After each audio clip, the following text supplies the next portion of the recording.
Well, hello everybody. It's Tuesday at 6 p.m. Eastern time, right here in the US of A and all that kind of nonsense and stuff. And you know what? I don't even know what I'm talking about yet. Glad you're all here. We're gonna jump into our quick little commercials at the beginning. We're gonna come back. I'll put up the link. People are welcome to pop in. Pookie, Ida said, God, I miss you. Just saying.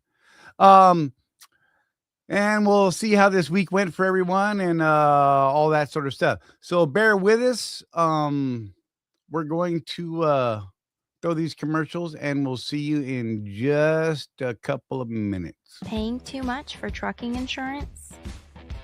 What if you could save more by making one simple phone call and keep more profit? You could very well do just that with one simple call to Seabright Agency, 800-366-6466. Call now. Now here's a question that all owner-operators and small fleet owners should consider. What happens when you access the unrivaled advantages that are available through the ES Advantage program? We asked Jeff and Charlie from Contractors Corner to share their thoughts on how they've been able to utilize the discounts and services that are a part of the ES Advantage. So we started looking for a way to save money on fuel. And we were turned on to the ES Advantage program for fuel first. And so we got a hold of Jeff Reese and he ran us through that program. And man, we were starting to save. And then we started talking to them. Well, we saw their website and we said, Jeff, what's this thing about insurance and accounting and right. You lease trucks? What? Right, and that's the thing, is we only knew it as a fuel card. And when we started digging deeper, I mean, we ended up getting hooked up with an insurance provider, Seabright Agency, and they created an entire insurance program just for us and our people. And from that, we've learned that, now there's even more potential. There's a greater opportunity, and it's completely opened up our eyes and broadened our vision into what it is we're trying to do, which is help people do better. Wrapped with the ES community just makes that process so much easier. Now, if you're an owner-operator or small fleet owner and you would like to learn more about how you can drive savings to the bottom line of your business, the ES Advantage program has the discounts and services that deliver the kind of unrivaled advantages that are designed to help you improve your overall operation. Get connected with the ES Advantage today.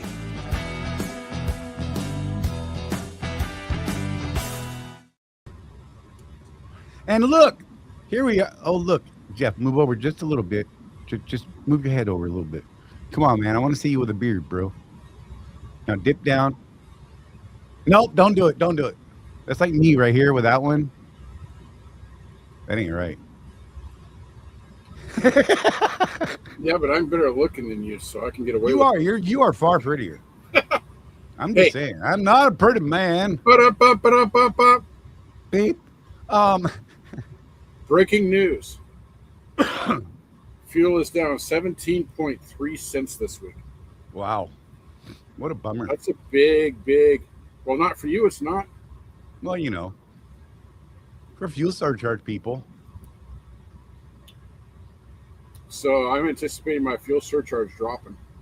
Well, and I also anticipate our rates to reflect that drop here in time.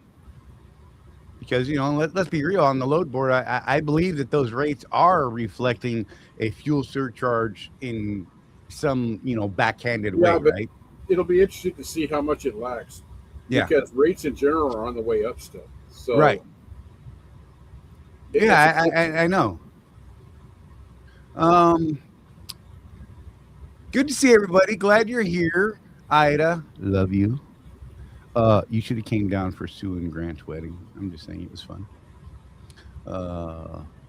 Rosie and I we went Friday and I performed their ceremony and they were officially hitched amongst family. And then Saturday was a great big old shindig. It was a trip, man. Most people I saw there were like half Swift people, and the rest were like family and other friends. It was a weird mix, and I enjoyed it. It was a good time. It was fun. Jeff has a video of the ceremony. I'm just saying. Well, part of it anyhow. So with the update that came out recently, Jeff, it changed some of the camera settings. So Rosie thought she was recording the entire thing and missed apparently the beginning of it. Oh, She was like holding the camera up and went, "Oh, look, it's not actually recording." yeah. Yeah, So that was funny. Well, what I don't like whenever the phone updates, like this last update was one of the bigger ones, Charlie. The buttons look different on the phone now. Look, everything looks different about it. Drives me nuts. Just Yes. leave it the heck alone. It works. Do your little security thing in the background. Right? Leave us alone. With how it looks. Oh, good to see everybody. Chris is first. Professor Craigio was second. I believe Tim was third. Good to see y'all. You crazy people, and you're jumping on as early as you can get in here. I love it. Yeah, you do. I do. Dude, we end up having trippy conversations sometimes, man, long before the show. Like, those days where I'll post it like oddly at like noon or something, 6 hours before the show. There's some decent conversations that pop up throughout the day during there. I'm just saying, it's fun. I'm still drinking my morning coffee because I only got up several hours ago because, reasons, brain broken, whatever. It's been fun.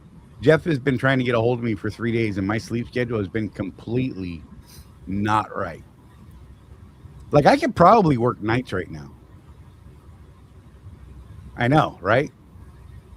It's baffling. So I had to take a nap before the show, man. Yeah, I know. I called Jeff. He's like, "Bro, are we doing the show?" "Yes." "I'm taking a nap. I'll see you then." Yep. It was great. Who wants to come with Ida and help her plant her hot weather Florida garden? Nope. Hot weather Florida garden.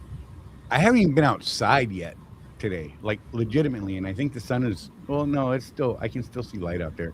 Sun's going down soon.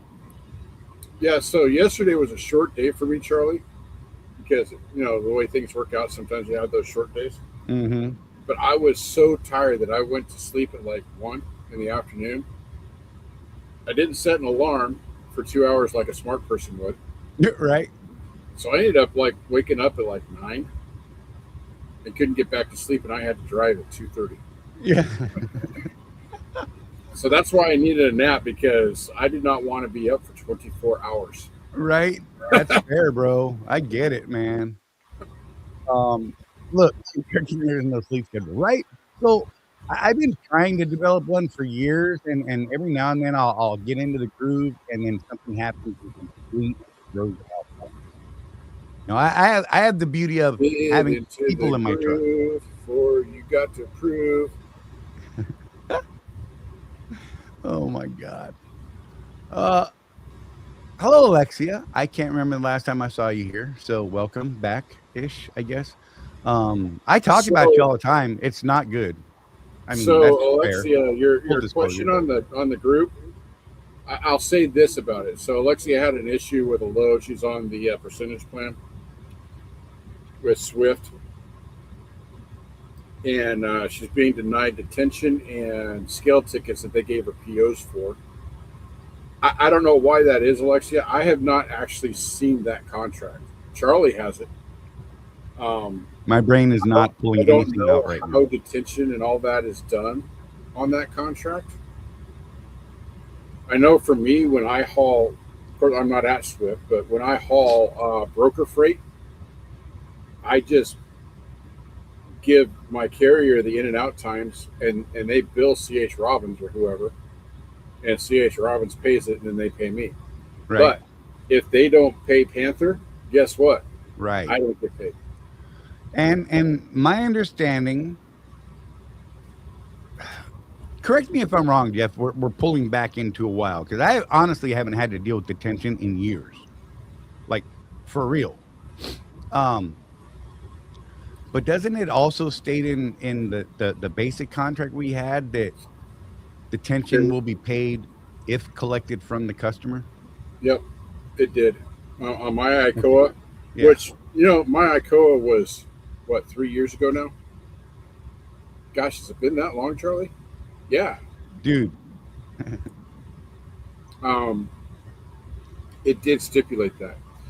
And on scale tickets, it stipulated that for T-called loads, California loads, and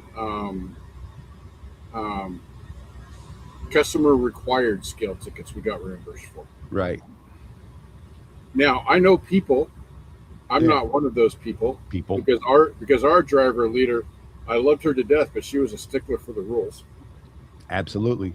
Some people somehow got their driver leaders to pay them for scale tickets just because. Right. Like every one of them. Yeah, which always boggled my mind, because Dana would always say, was it required by the customer? Are you going to California? Did you T-call it? Right. And I'm one of those guys, Charlie.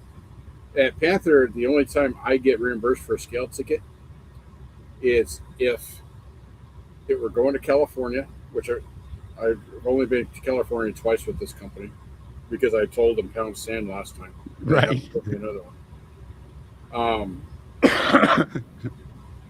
Well, I'm at a carrier, guys, that doesn't normally go to California. Right. And when I told them to pound sand, it was over that California inspection thing. Because I knew that this truck did not have that permit, and I did not want to go through that rigmarole. Right. So I just started saying no to loads. From what I understand, that's no longer a thing. They got hemmed up by the Commerce Clause on that one. I don't know if you read about that, Charlie. No. However, Swift, in its infinite wisdom, wants all of their trucks California compliant, and they're still doing the bid inspections. Whatever. Okay, real quick, because this is I'll lose my thought. Lexia said, I generally don't scale loads, but they put 49,000 pounds in the box, so I knew I was over gross, and customer would require it to reload. That is not their responsibility, if you ask me. That is a cost you incur to ensure that you are legal, and to then be able to go back to them and say, hey, fix this correctly. That's my opinion on it. And that's how I would approach this were I in that situation as well. I mean, I had a couple loads from the load board that I was not comfortable with how they were sitting. So I absolutely went and scaled those. And those go into my receipt folder, and they're a write-off. Yep. I didn't send those to Swift and expect them to pay for that, because that's a cost of me doing business, especially on the percentage rate, being that it's an all-in rate. Yeah. And Alexia, you and I have gone back and forth on the scale thing before. I scale everything over 35,000 pounds. And I don't. Me. I've always done that. I'd rather pay. It's $15.50 now, by the way. Yeah, it's, oh my God, dude. I was losing my mind that last week I was working. Oh, man. So, did you know that cat scale, this came up a couple years ago when I was talking to a guy, is owned by the Iowa 80 family? Yeah. Yeah. Crazy, right? So the hey, reason Matt or Craig? up, Sorry, Matt, Craig, Chris, one of you guys, are you possibly familiar with the updates to the current contract for the percentage stuff? If so, could one of you guys do me a favor and pop in here and help us explain this out? That would be awesome. I lack the brain ability to pull it out of my butt right now, honestly, and trying to navigate all these windows I have open right now is not going to work. I'm just saying. I'm realistic. Charlie is offending people in Russia. I'm just saying. Yes. I have a nemesis named Sandra in Russia who thinks I'm the most insulting man ever to all women. I told her to stop being coy. Okay, stupid game thing. Her people attacked my people. I said, hey, what the hell? I thought we were kind of keeping space and letting each other develop a little bit, right? And then she starts this, that. Well, you guys never came to us and said, well, if you want to have an agreement, then you better come to me. And I'm like, look, whatever. This is all in our open chat, right? And it's really funny. And people are like, bro, shut up already. Everybody just shut up. And then I said, look, just stop being coy. It's real simple. Don't be a dick. Then we won't be dicks. Right? I mean, really super simple. I mean, honest to God. And apparently that was a massive insult. So hopefully she just blocked me and I'm done with it. And I'll just go Charlie, if you're driving down the road this week and you get blocked in by 4 super ego trucks, you know why. Bro, I'm drawn. We're getting ready. Taking the plate carrier. In fact, I have one in the truck already, so it doesn't matter, but whatever. So didn't you say that you actually saw one of the new, what are they calling them now? Blue Sky or whatever trailers? Yeah, Sky Blue. Sky Blue in the wild. I haven't seen one yet. Oh, I have. I've seen some shiny ones, man. Hey, thank you, Alexia. We appreciate that. But seriously, it really matters what the contract specifically says. Right now, like I said, brain, In fact, I just now took my daily meds, which are, I don't know, 6 hours late. I have a shot that I still have to give myself. This is a monthly thing. So that's fun. That's to help with the classic migraines, to stop them before they happen. Okay. It's like a maintenance thing once a month.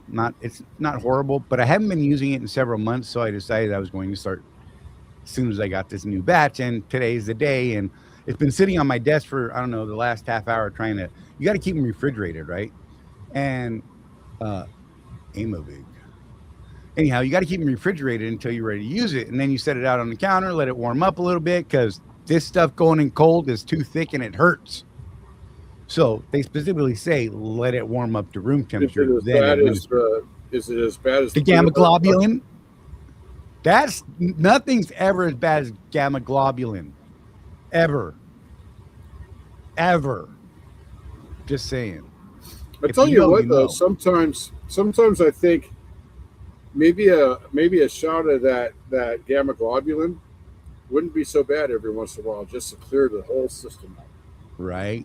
You know what I mean? Just saying. Yeah, whatever the hell it is, it does. I'm sure it does a lot of things. Because literally, when you join the service, the reason they give you that shot is because it literally will cure anything except AIDS. Right.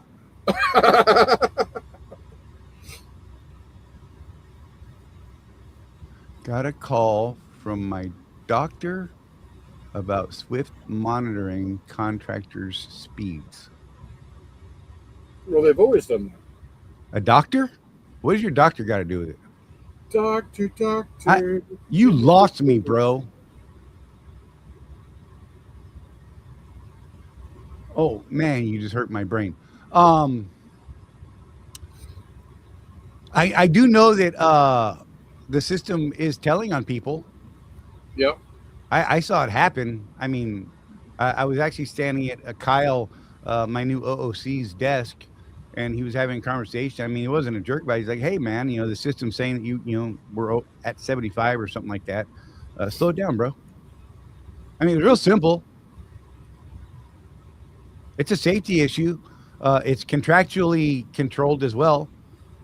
I mean, I don't even know why there would be a problem with that, to be honest. That was that's another one that we went round and round with Alexia on. Remember that?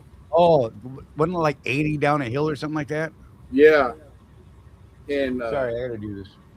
The way the contract is written, it's legalese, man. Yeah. It's all legalese. And Swift covers their butt so that literally they can.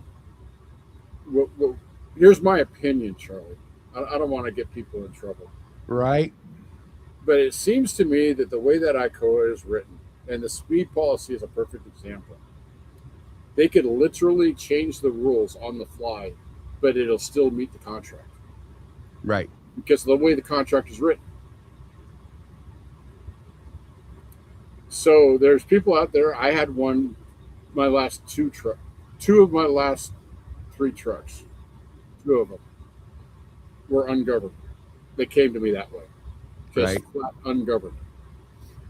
What the contract at the time stated, because I remember this, it wasn't really an argument with her, but we did have a heated discussion about it.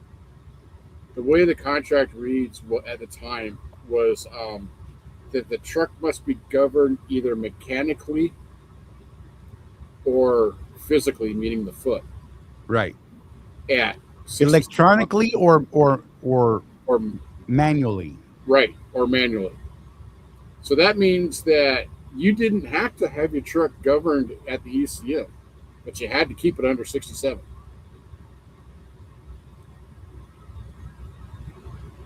Now, you talk to a lot of the office people, oh, no, you have to have that thing governed. Whose truck is doing 76? I don't understand that. You confused me on that one, 76 Alexia. with Smart Pass, she said. There's no world. Well, remember, It's with they policy. were governed at, if she had the camera, though, weren't they governed at like 72 or something like that? Yeah. But that And if still it was put going flagrant at downhill- 76. But if you're already doing 72 and you're going downhill, that's not a stretch. Yeah, but flagrant overspeed is still that 76 mark. Yeah, I thought it was 80, but okay. No, last time I checked, flagrant it was either 75 or 76. See, now we're having this argument again 4 years later. Right? But yeah, I don't even have Smart Pass. I remember I tried to figure it out for a while. I don't even have that ability. That's weird. well, with the Freightliner, though, have you figured this out? If you're going up a hill, right, and you push all the way to the floor, you'll hear a click, Yes, and it'll drop a gear. that I have not noticed. Yeah, on all Yeah, my no. Freightliners, including my custom Western Star, Oh, you which is bastard. technically just Good job. a fancy Freightliner, really. It does that. Yeah, I can't say that mine does that when I hit that bottom. 'Cause, bro, there are times, in fact, there are quite a few times where I'm like, just because, being stupid trying to get up a hill and things like that. And I haven't noticed it ever drop a gear at that point. Oh, That's usually I just when gonna do it. drop a dime on Charlie. Yes. No, she's got the email that explains the speeds. Oh, okay. Heck yeah, pull it out. That sounds hot. Ida, can you pull it out, please? So My my bad. truck is governed at Greg, I see you there, brother. So my truck is governed at 78, Right. which apparently, talking to other people here at Panther, that's an anomaly. So when I get one of those loads, and gosh, who was it that I passed the other day? It's like 2 weeks ago, Charlie. You remember? Yeah, was- yeah. Anyway, don't know. so I was on one of those loads that was tight. Oh, I'm going down the road in my custom Western Star, and I passed a Swift owner operator doing 70. I'm doing 78 miles an hour, and then he calls me. Aren't you supposed to be saving fuel? Yeah, that's good stuff. Hey, Mike, good to see you, buddy.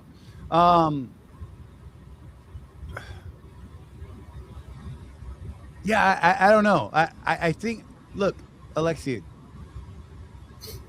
I know you don't like taking advice from me, and that's fine.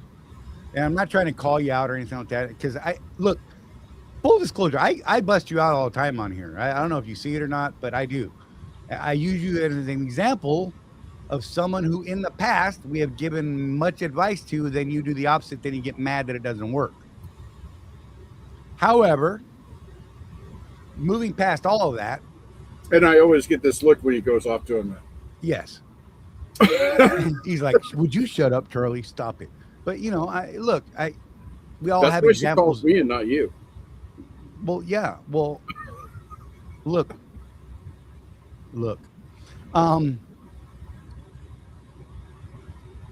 When it comes to this contract, our contracts are the Bible. Yeah. In this instance, okay, as a reference. It is absolute on some things and very vague on others. And those are intentional. And all of it in the favor of Swift. Yes. They wrote it. It's their favor, not yours. The overspeed stuff in the past, I haven't looked at it most recently, but in the past, it was 75 or 76 was flagrant overspeed, period. Didn't matter what truck you were in. Okay? It was flagrant. And that is an absolute reason to immediately terminate a contract at their discretion. Generally, it's 75, 76. You might get a phone call saying, hey, bro, come on, man. You know, but if it's over and over and over and over and over, you're going to get hammered and it's going to suck. And you're going to lose your contract. And that's just how it is. I mean, it's not their fault. They told you this in writing ahead of time. And you agreed to these things. Sorry, I'm looking at my phone too at the same time. Ida sent me something. I gotta look.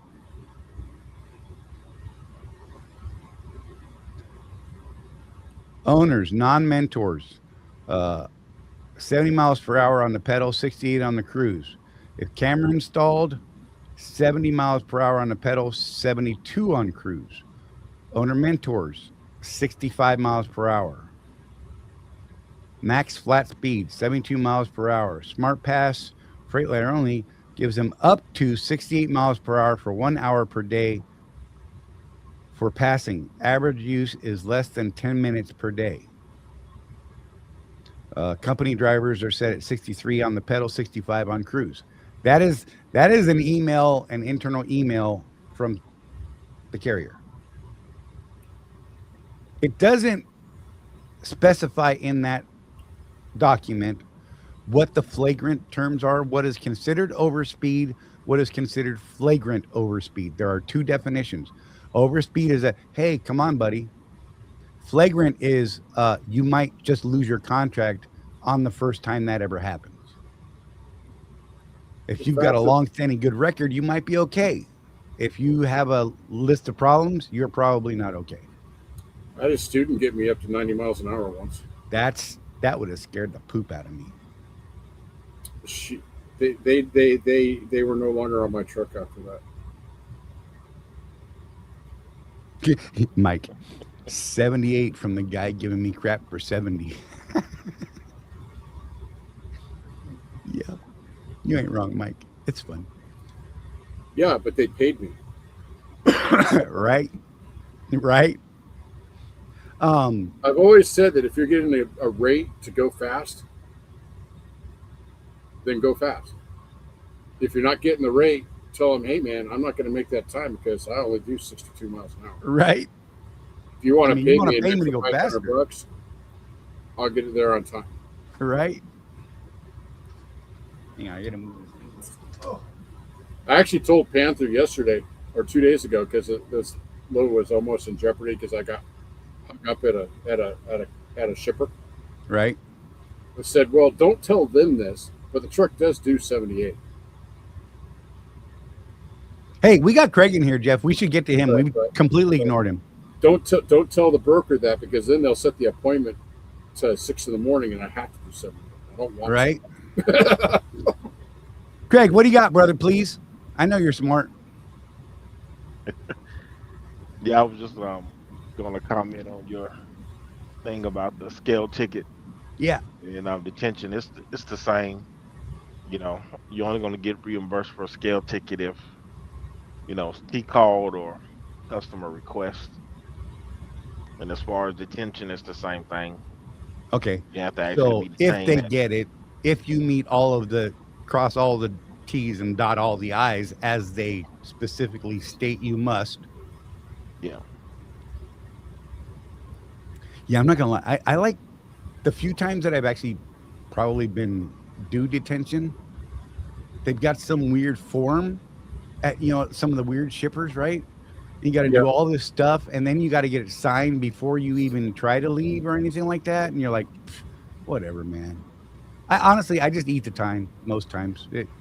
Whenever it does occur, it's just But if I was, yeah, the Alexia hassle can- seems not worth the money. That Yeah. sounds right. I don't know. I would just recommend Alexia reach out to her OOC to just say, hey, throw me a bone or something. They So got I think authority to I give think them extra Alexia pay. got a point here, guys, that she did get a PO for these scale tickets. If Swift issues a PO, to me that means they owe you that money back. Yeah.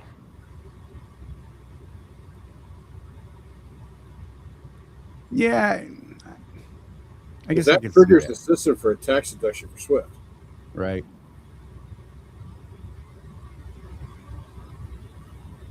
Kim, that 78 downhill can get your contract terminated, sir. Be very, very careful. Yeah, Tim. You want to stop that? 'Cause I was told on Monday that some folks, three people, have gotten canned for 73, 74. Right. Yeah, they're being strict on that overspeed. Now your contract says 70 miles an hour. So 72 on that weird camera, old crap, whatever. no, that is 68 cruise. I don't know who sent out that email about that, but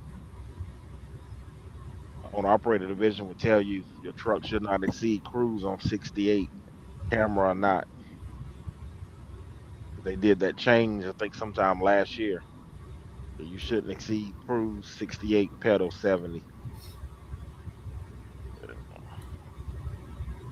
So Yeah. Mentor trucks though is 65 on the cruise and 62 on the foot. Is that what you read? It just said Mentor Truck 65.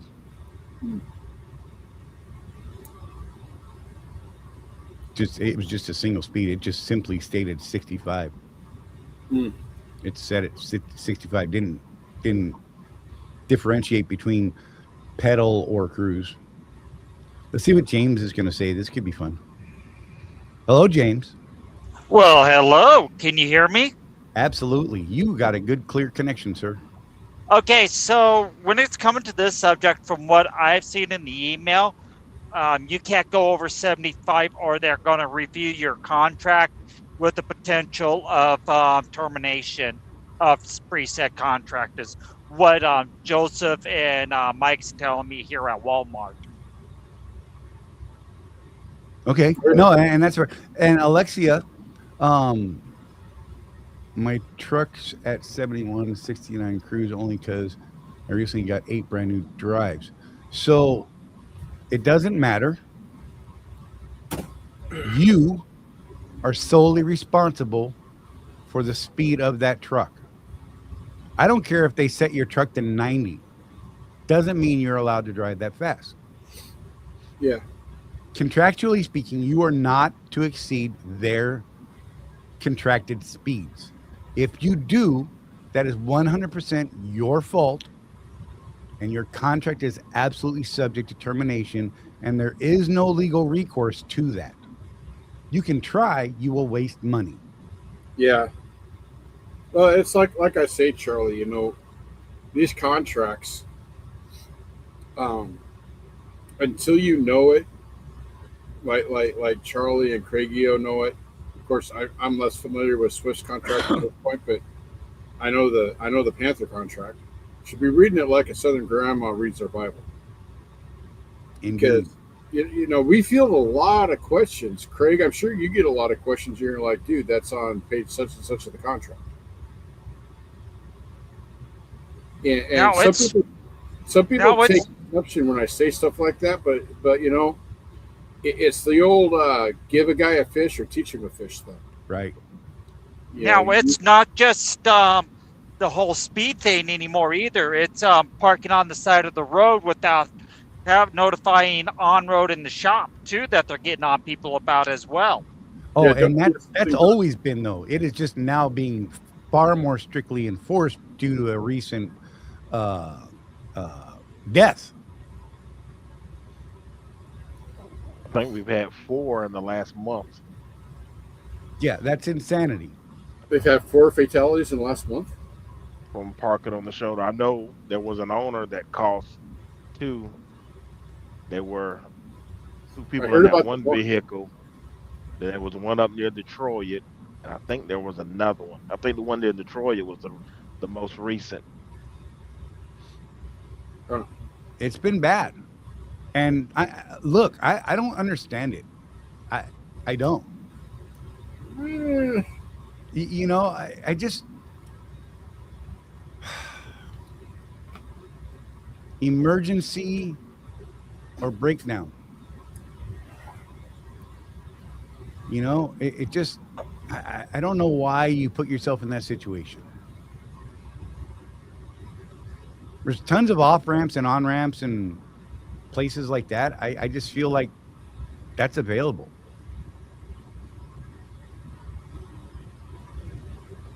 So I don't know.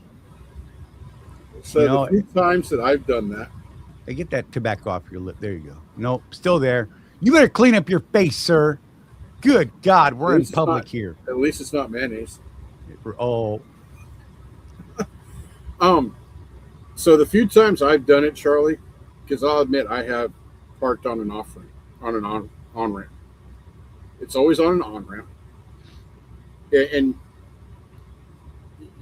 y'all should disagree with me here. I'll admit that. But when you're doing stuff like what I'm doing with Expedited, sometimes you've got a dock time at 1 o'clock in the morning. Right. There is no place to park. Right. At 2 o'clock in the morning. But you're not parked on the shoulder of an interstate. No. That's what we're saying. I have a couple of criteria, and you would still get in trouble for this at Swift, by the way. It's an on-ramp, not an off-ramp that I park on, and I'm not the only one there. Right. Be in the middle. Right. Yeah, never the off-ramp. No, the off-ramp is a death sentence. That's high-speed ramp. You know, I see guys on the off-ramps, too, with their lights on, right? Because they think it's safe because, people can see me. Charlie, you used to be in law enforcement. What do drunk people follow? The lights that they see in front of them. The lights they see in front of them. Yep. And guess what?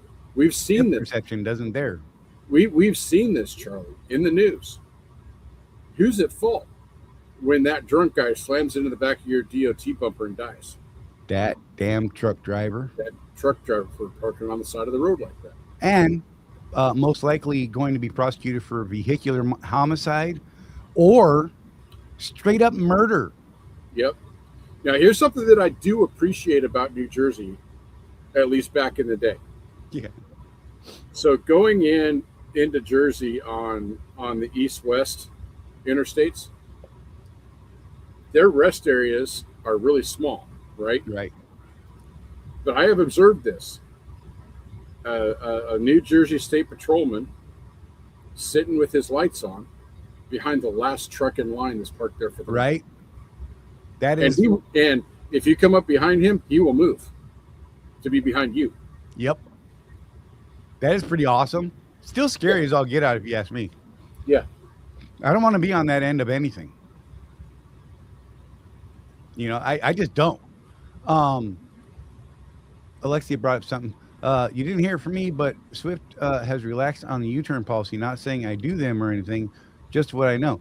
Actually, Swift hasn't been able to enforce a U-turn policy on contractors really ever. As long as the U-turn is a legal maneuver, they can't really hit us on it. Company drivers, they can absolutely terminate those guys. Yep. But from a contractual standpoint and from a legal standpoint, we have to follow applicable law unless it's specifically stated in the contract as such.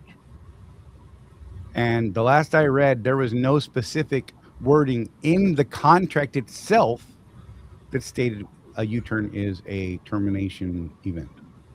Right. There's other documents out there that say that, but it's not part of the contract. So, I mean, there's a legal foot there. Yeah, what was that thing that both you and I refused to sign, Charlie? Oh, yeah, I can't remember what the hell it was called. It was some policy. Right. We were like, well, if you want to put it in the contract, I guess. Team rules or something like that. Team Yeah. something or other. But, you know, I'm not saying that. That makes it an addendum to my contract, and I didn't agree to that. Yeah. Hey, Jeff, can you take this from me? I'll be back in two minutes. Yeah. Sorry, bro. So someone asked where I am. I don't even know where I am. Peterson's Corner, Virginia, just north of Richmond there. I parked here because I have to go through DC, and I'd rather do that early in the morning. Does that sound about right to you, Craig? Oh yeah, DC, gotta love it. That loop, I'll hit there at about 5 o'clock in the morning. I've been having Donovan pretty should good be luck good. going through there about that time of morning. Right around 6 is when it starts getting hairy. I mean, it's Washington, D.C., so it's always busier than most cities. They say that New York is the city that never sleeps. They've got nothing on D.C., man. Yeah, I've been through DC a hand times full, but yeah, nope, I don't ever want to go back through DC ever again. Yeah. You gotta hit it at the right time. The wrong time of day, oh man, it sucks. Don't let it be an accident. Yeah. Well, the Beltway, the Belt Loop, the 495, is it? Yeah, it's got so many ons and offs around that loop. It just, when people are trying to go to work or get home from work, it's just a freaking madhouse, man. There's just way too many merge points, especially when you get around the exits for Capitol Hill. It's just,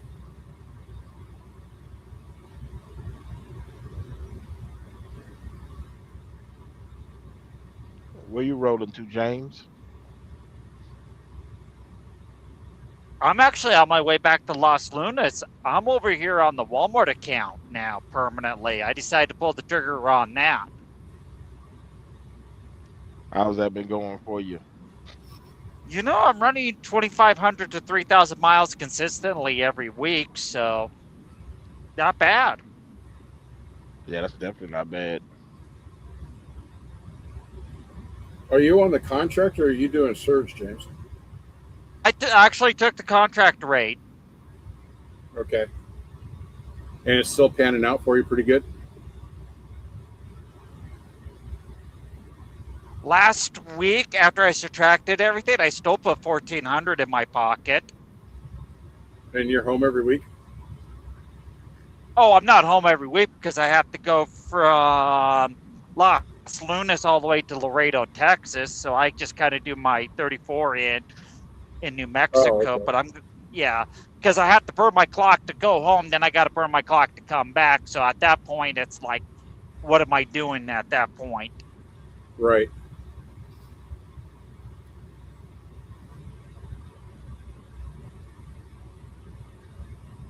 So Alexia's got another one up here.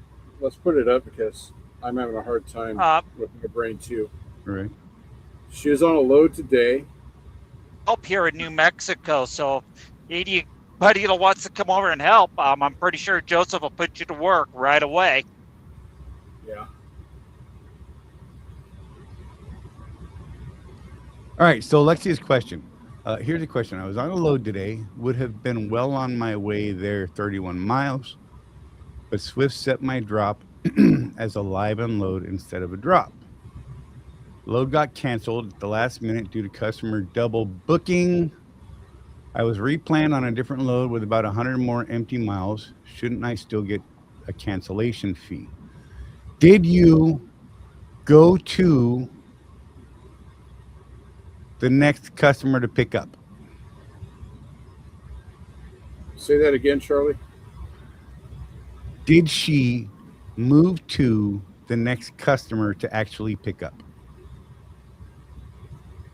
Or was it canceled during or before you went to the next customer for that load? That's my question. So the way the cancellation fee worked under the old ICOA that I was under was I would only get that if, and this happened with Amazon a lot, Charlie. I'd have to be on property and do my arrived at, my macro 1. And then if it was canceled, I would get my cancellation fee. If I wasn't on property and did a macro 1, I didn't get it. And, Charlie, you and I were talking about this because we know that loads get canceled all the time. Had an amazing one happen 2 weeks ago. And you guys are not getting paid empty miles, right? So what happens then? So get this. This is how they handled mine. Whether I like it or not, this is how they handled it.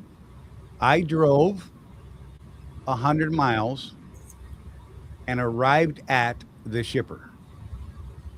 Sent my macro 1, arrived at shipper, let them know I'm here. Then we found out that the load was never actually booked. So I don't even know how it was on the load board, but whatever. And I complained about that fact. I said, look, I'm here. I got up early. I made adjustments to my schedule. I drove 100 miles here at my cost, which was expected, right? Yeah. But now there's no load, and it is no fault, 100% no fault of mine from anything that I did incorrectly. Therefore, I met the contractual standards for that load. Now, what they can do is they can issue what do they call it? TANU, right? Truck available, not used. Yep. When it shows up on site like that. But my understanding is you actually need to move there and get that loaded call done or the arrival sent for that to come into place. Now they can make exceptions every now and then, and they do sometimes, but that's a case-by-case basis. There's nothing contractual there. How they handled mine is they paid me the mileage contract rate for my empty miles. So I got 85 cents a mile for that 100 miles that I did. I was empty. It covered my expenses, and I was immediately given another load. It had an additional 68 empty miles on it that, once again, I eat from that point forward, right? Because I'm accepting that load with knowing those empty miles. But I was paid very well for the loaded miles on that load, so I don't care. So I was, whether I like it or not, I accepted the 85 cents a mile, which was on 100 miles, so it was 85 bucks. I'm not super stoked about it. I feel like it was a bit of a waste of my time. I could have slept in several hours, but yeah, it was better than a goose egg, a big zero. And I accepted that. It was fine. And I want to point this out, Charlie. You would not have got that if you hadn't have asked. Absolutely not. So I had to raise the issue. So I've had an interesting last week or so. An email went out from the leasing company that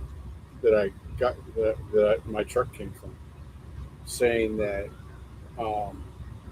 it's been a tough year for sure, but it looks like freight volumes are going up and freight rates are going up. So if you could just hang in there a couple more weeks, we think you'll be happy. You'll be happier. And I had my first 70-hour week last week that I've had in months. Right. Not only that, Charlie, but I've also been able to negotiate higher rates from the carrier. Right. Yep. So that tells me a couple of things out here in the wild, Charlie. And you guys that are on this percentage pay are going to benefit from this out there. Volumes are in fact going up, at least per truck. You know, that metric, like what DAT uses, the load to truck ratio, is going, let me say this right, the load to truck ratio is declining, which means the volume of miles that are available per truck goes up. Right. Okay, I got that right. Because, you know, freaking math. Anyway, Right. Yeah. So I not only had a really good week last week, but I was able to bump things up a little bit. Right. Which again, if I hadn't asked, they would have just set me on my merry way at my standard rate. Right. So okay. So Alexia, I believe what you're saying is you were still at your last customer, and it took an hour for them to get the live unload set to a drop. So you were still at the last customer, had not moved to the next customer yet. And in that case, I do not believe they owe you Tani. Right. That's my interpretation contractually, that they would not owe it to you. That, and it was your choice to accept the next load that had even more deadhead miles on it to keep yourself rolling. What I'm wondering though is what was her all-in rate for all those miles? Right. So all of your hub miles that you did, and the gross revenue from those loads. What was your rate per mile? Right.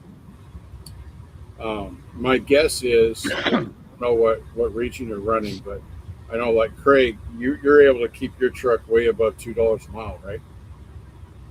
Yeah.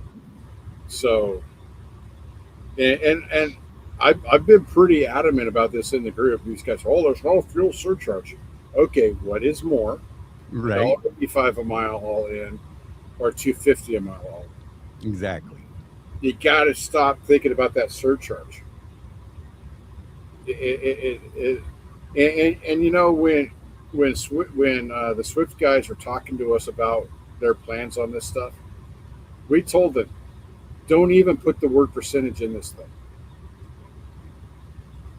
because exactly the way people are getting hemmed up in their thinking is exactly what we thought would happen. Don't think of it as a percentage package, Craig. Think of it as, this is what you're getting. This is your all in for this load. Don't Tim, worry are you about on percentage now? Sorry. and all that stuff. Just figure out, you know, I use Trucker's Path, Charlie. Right. Some of you rich guys have Rand McNally or whatever. But, you know, plug it all in. Make that part of your trip plan. Right. And it's another one of those things, Charlie. Remember when we first really started shopping for fuel, and I was pulling my hair out because it was taking me like an hour to plan my freaking route for the day? Right. Right. And as the weeks went on, I got to where I could do it in like 5 minutes. Yep. This is the same thing. Get used to using that GPS, whatever version you use. I'm just going to say it. The Swift tablet, don't use that for this. At least get Trucker's Path or something. Plug in all your stops, figure out what the actual hub mileage is. Take that number, again, math, Charlie, so if I get it wrong, just make fun of me. Take that number, divide it by the total revenue, and that gives you your rate per mile. Or do I have that backwards? Backwards. Total revenue divided by Total mileage. revenue divided by mileage. Right. That gives you your all-in rate per mile. If you do it that way, then you can really make an informed decision on if that load's worth it to you to run.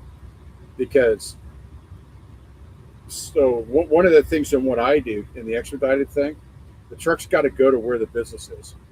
Right. So like this load right here was 265 empty miles for 377 loaded. So my empty rate, Charlie, is $1 a mile.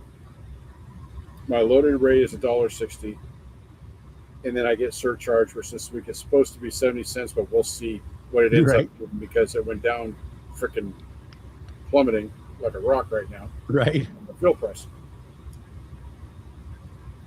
So what I did was I said, okay, I want my full rate for those empty miles, and I calculated it out. And I told my carrier, I said, you know, that's a lot of empty miles. And this is exactly what I told him. It's almost half empty. How about you kick down an extra such and such to help with those empty miles? Right. And of course, Let me go ask my manager. It's almost like buying a freaking used car. Right. And of course they come back with, yeah, we could do that. Okay. Dude, do you feel like they're, when they say, let me go ask my manager, they then go like this? Facebook, YouTube. I do. Oh, hey, yeah, he said we can do that. And you know, Craig, and what I do, whenever they come back right away with, yeah, we could do that, I'm like, crap, I should have asked for more. Exactly. You know you lowballed it. But hey, if it meets your needs, right? I mean, that's really what we're trying to get to, is that it keeps you in the cash positive, moving forward, not going backwards, not maintaining stagnant nothing, right? Right. That's the importance in the business. You know, every now and again, you eat one that maybe is a slight loss or barely breaks even. But you do that knowing, or you should be knowing, anticipating that the next one makes up for that lack. Right. And you know, we've even seen out this with watching brokers, like even Sage has told us that the way brokers will work sometimes is they'll take a bath on this one, knowing that they're going to make bank on that one over there. Right? They got to get this moved because it's an important customer. They'll give him something else down the road that actually pays. So, Alexia, I'm going to jump out here and say that I think it's foolish to even ask for the money on the Tanu on the first load,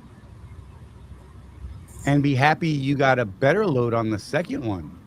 Because what you said was the old one was 542 miles at 1566. The new one was 1850 for 574. That's a considerable jump. And that more than covers your deadhead, I believe. I mean, I'm not doing the math, but that seems, I mean, that's more than $3 a mile on the loaded miles right there. Right. So I'm guessing somewhere around 270 all in. So let's say it was 574. Let's add, I think she said it was close to 130 miles empty, all told. So that's 710.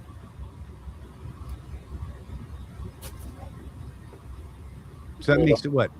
704 based on those numbers, mileage.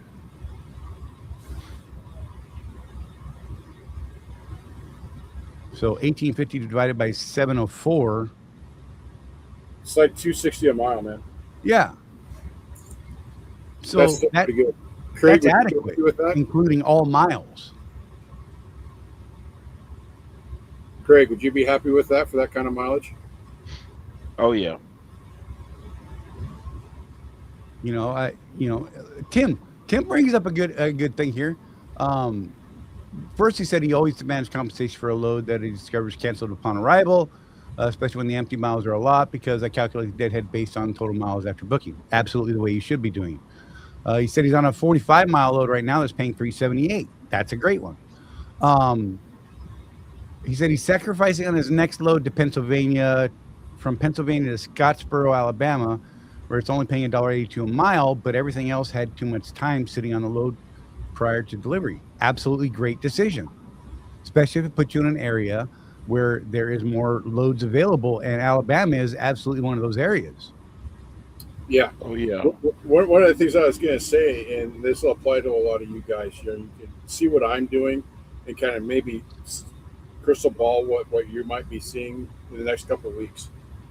So I've been able to negotiate higher rates, and the lane I'm in, Craig, is that Newark, New Jersey down to Atlanta. You know, that I-95, I-85 corridor, and I've been doing pretty good on that corridor.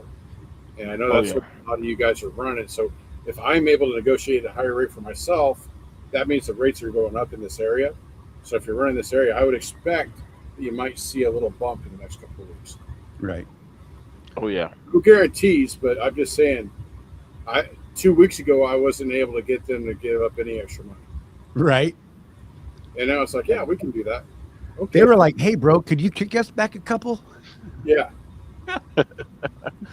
Yeah, there's some good rates out there. You know, like Thursday, what's today? Tuesday. Yeah, Thursday. I've got myself planned for 2 short runs.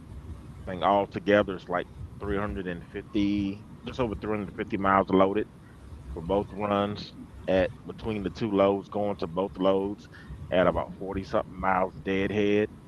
Mhm. And those two loads together, they're both paying seven something. So it puts me right at I think 1492.80 Nice. for Thursday. See, that's where Craig has been helping me change my thought process. Right. Putting I those look for smaller stuff. bits together, filling in Yeah. gaps. Well, and you know, watching Craig and a couple of other guys, what we've noticed, and I mentioned this on the group the other day, we're still looking for that sweet spot. Right. Because, you know, OTR mentality on the mileage rate is I want that transcon freight, man. Right. Well, Even that though the transcon 600-mile freight- load paid more. that transcon freight on the percentage package ain't paying, man. Yeah. It's Some garbage. of it's lower than your old mileage rate. But you start talking about those 300 to 500 mile loads that you could potentially do a pickup, delivery, and pickup all in one day, at least. Sometimes Right. you can get them both completed in one day. Those are paying. Yeah, we Craig and I have looked at loads that there was 3 out of one shipper, 17 miles, $400 a pop, that all could have been knocked out in the same day. Yeah. I mean, good Lord. I haven't been able to catch one yet, but I'm trying. Let's go ahead and put Alexia's comment up because Let me get with Ida real fast here. The one I got for Ida. She said she's using Clearview to try and book weekend loads for her Maryland guys. A lot of those drivers sitting 2 or 3 days for 86 miles only pay out $200 or $300. Yeah, I mean that's what a lot of that stuff is looking like right now. Yeah, definitely go to Tim. Sorry, or Alexia, excuse me. So Alexia and Ida's bugging us to answer this. Do you think we can renegotiate a rate if a load is booked at 20,000 pounds, but it's 47,000 pounds? No, you cannot. No. And so this is where, again, I don't want to make it sound like we were like a big part of this because we weren't. But they did ask us what our opinions were as they were developing this program. Because you know, Charlie's still at Swift, so he's got skin in the game here. Me, not so much, but I do have an opinion. This is why we wanted them to shy away from the whole percentage load board verbiage. Yeah, make it an all-in rate, period. Right, and that's what it is. The rates that they post are non-negotiable. They don't wiggle on them. What's the lowest that you guys have seen, Charlie? Did you saw some in the 55% range? Right. Yeah. Even. And so they've even talked about it on one of their recent live. Brett talked about it. And when you see those weights are not guaranteed for like some dedicated customers because they don't send them the weight. They just put in. The weights are estimations. Yeah. Like a load I was supposed to pick up out of Ohio, the one that I did down to Home Depot in Lake Park, Georgia. It was on the board for 42,000. When I got there, it was only just on a 4,000 pound load. Right. Yeah. So Alexia, given that, would you then feel compelled to negotiate the opposite way and tell them, hey, let me give you some money back? No, that's the answer. So, look, it goes to good business standards, if you ask me, right? Don't be a dick, just like in life. Well, it's like the whole weight thing to begin with, Charlie. You remember the arguments, and this was an actual argument back in the day. I don't take anything over 36,000 pounds. Oh, well, that's why you're sitting more than I am. Right. And I once looked at my loads over the course of about a year, Charlie, at Swift, and it was about a 2-to-1 ratio. Right. 2 light loads to a heavy load over the course of a year. And you know me, if unless it was something crazy like 46,000 pounds in a Kenworth, because you ain't hauling that in a Kenworth, right? I all day long I just said yes. I really didn't pay much attention to weights, Charlie. Of course, I was there long enough to where I kind of knew, especially coming out of Oregon. You know, going out to the coast and picking up paper rolls. Right. It's hard to scale that, and I'm going to have to manage fuel. Yep. But that got me down to Otay Mesa. And you know what you get out of Otay Mesa, Charlie? Beautiful stuff. Electronics that weigh about 5 pounds Right. going to Pennsylvania.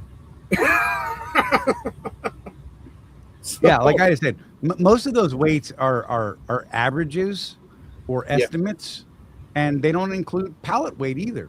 Well, so again, doing what I do, Charlie, the expedited thing. Today's a good example. I get to the customer. I was expecting 27 pallets weighing about 38,000 pounds. Well, they only had 7 pallets ready. I love when that happens. And because it's expedited and it had to go, Right. it's got delivered tomorrow at 9 a.m. and I picked up today at 9 a.m. Production lines. Right. They loaded those 7 pallets and sent me on my way. Right. They had what they had. You know? And Alexia, no disrespect, but I ain't buying it. Almost nobody would ever step up and do the opposite of that, what we were saying. Anyhow, whatever. Moving on. Tim, yes and no. The rate we accept is based on all the info listed. If that info is more accurate, I probably not book it. You have a point, but it's not a point that's going to make Swift go to the negotiating table. Right. It's just not. I mean, there's nothing in the contract that says that the weight that's displayed on the load information is accurate. Now, if you're running an actual board like that, truckstop.com, and they load you more than what the rate con said, do those guys make a phone call? Absolutely. And not leave that dock until they renegotiate? Absolutely. But that's a different business model, Tim. And that's not this board. No. And I shouldn't say truckstop.com because they're all in rate. A lot of people don't know this. Should I say this, Charlie? Go ahead. I don't work at Swift anymore. I don't care. That load board is based a lot on what truckstop.com does. Right. To the point to where we actually told them during one of our conversations, dude, why don't you just have truckstop.com build it for you? They did for so many other carriers. But, you know, Swift, they've got to have their proprietary systems, right? I get it, but I'm an expense. Well, part of it, Charlie, and I understand this part, Swift is big enough to where one of the reasons they do this, I think, because they want to sell it, right? They want to build something that they can sell as a service to other businesses. Right.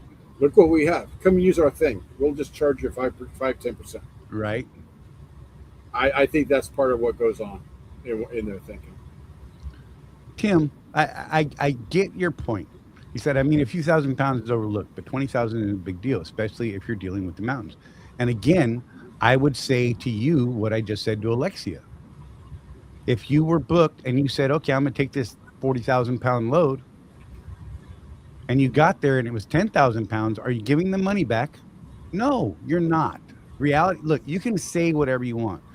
The reality in 99.9999% of it is no one's going to offer to give that money back. Well, I would say this, Tim, on the mileage contract, they calculate mileage based on household mover miles. And yes, I actually looked at this once. And yes, there are times when you're getting shorted by about 8 to 10%. But there's also times you're getting paid 8 to 10% more than what you're right. Driving. Are you giving that money back? No, said anyone ever. Right. And then we're not paid based on the load info. Right. We're paid based on that lane. So household mover miles. Now, I held Swift to that standard, by the way, Charlie. If my hub miles were more than 8% past what household movers said it was, I would be on the phone to Dana. And what we would do was we would do point-to-point routing between major cities. Right. And every single time, it got within about 5%. Yep. After doing I didn't usually fight it till we hit a 10% threshold. That was what I believe the contract stated at some point, or what I was told by Dana. And I worked with that.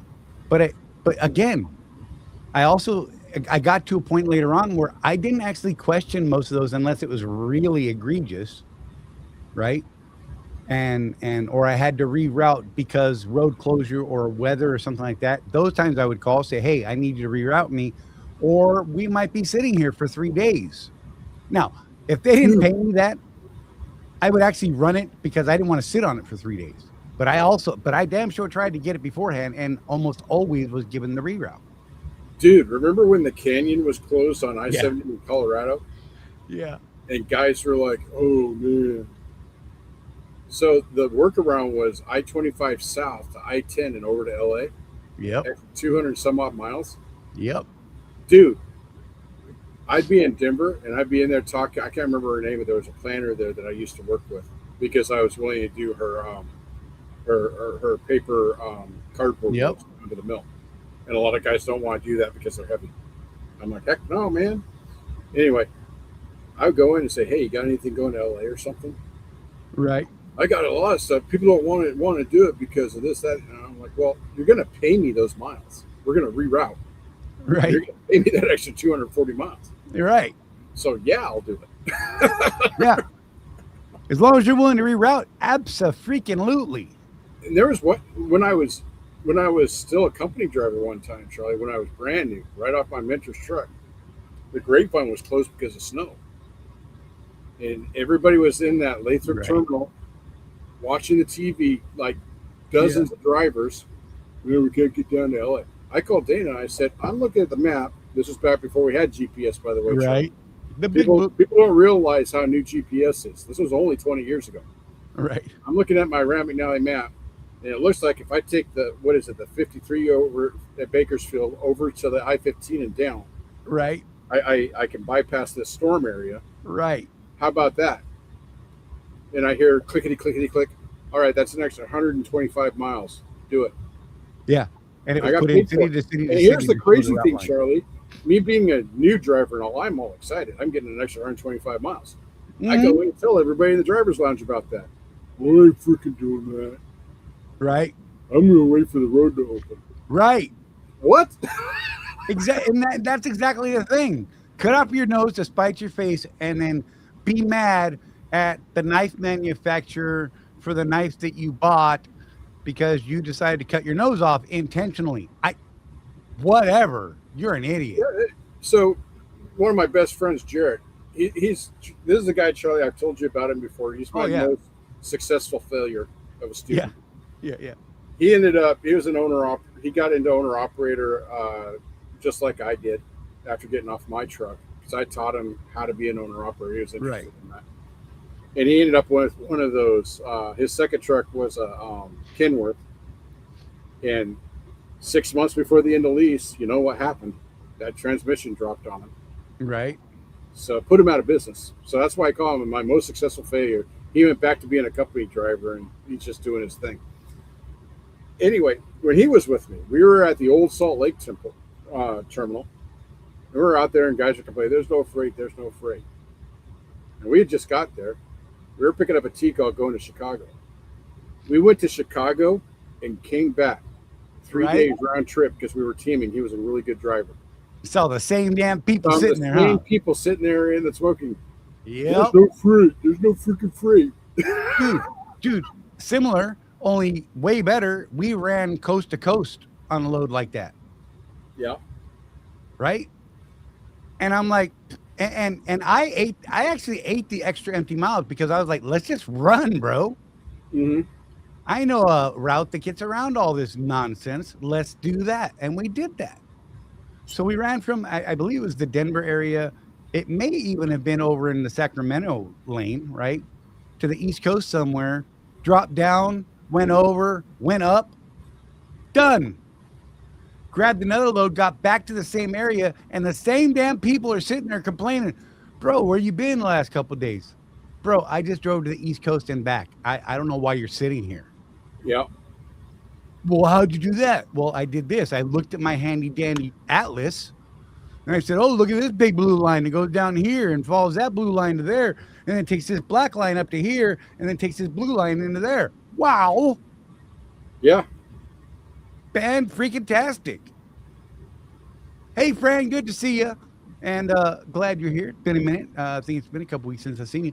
But yeah, you know, people don't want to do that. It's we've gotten too lazy. Well, you know, you talk to some of these guys that have been out way longer than you and I, Charlie.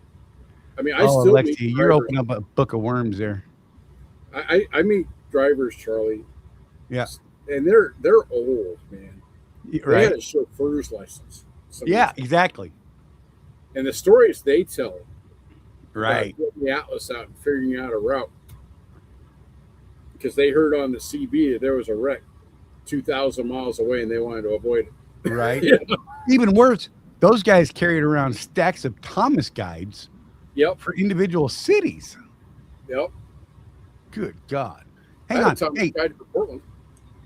right. Hey, let's do our break. I'm late on that. We're going to do that. We'll be back in 0.50 minutes, 0.50 seconds. We'll see you guys on the other side.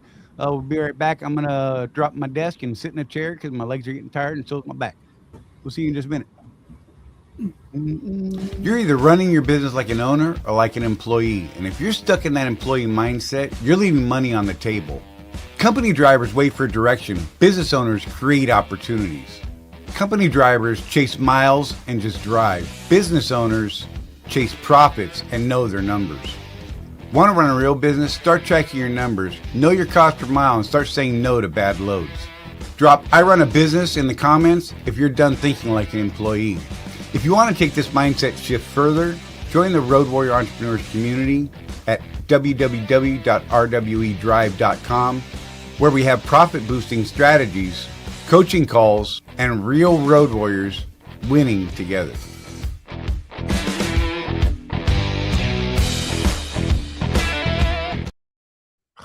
I think Jeff's up and stretching, so I'll bring him back in as soon as he sits down and gets comfy again, or he can put himself back on the dang screen because whatever. Well, hi. And by the way, I wanted to say thank you to James for popping in and sharing his stuff. I appreciate you, buddy. Thank you so much. One thing I'll let everyone know is it's tough sometimes to get words in. Yeah. You kind of just got to jump in. Craig is far too damn polite. So, you know, Craig's very quiet because he needs to kick us in the nuts and just say what he has to say. I'm just saying. I love you, Craig. You know that. To be fair, Craig is exactly that way in real life. He is. And I am this way in life, except I am far more potty mouth. Yes, you are. Way more. Way more. The F word is so such a utility. I'm just saying, so flexible. It depends on who I'm around. I'm kind of Right. a linguistic chameleon. Yeah. I try to be good around certain people, and I try, but look, so with my TBI stuff, and I know I fall back on this quite a bit, it takes a lot of work for me to develop a sentence that is clean most times. When we're standing face to face, or you see me talking to, you know, some high muckety muck somewhere, you'll notice that the conversations are very slow on my part. And it's just like what I'm doing right now. This is a perfect example of how those conversations might go. And it's because I'm filtering out all of the F bombs and this or that, filth, filth. Yep. Because I don't intentionally want to offend anyone, whether it does offend them or not. I don't know what their standards are or how they process that stuff, right? And if I want to have a good conversation, a meaningful interaction, then I need to have them not shut off because I dropped 15 F-bombs in 20 words. Right. So that's where I fall into. So in real life, I typically don't filter, except if it's something where I think I may actually offend someone. And by all means, if what I say ever does offend, please state so. And I will try and correct the way that I'm speaking. Just saying. That's just me. Craig, I love you. Narc, what's going on? Hurricane offers route miles always. Oh my God. Here we go. Yes, but do they Charlie. have 99-cent fuel? No, that was Hirschbach. Hirschbach, yeah. What were I you saying, actually, Craig? I actually used that line in a response to a post about Hirschbach Nice. the other day, and it kind of started the whole thing That is great. about not being able to do math.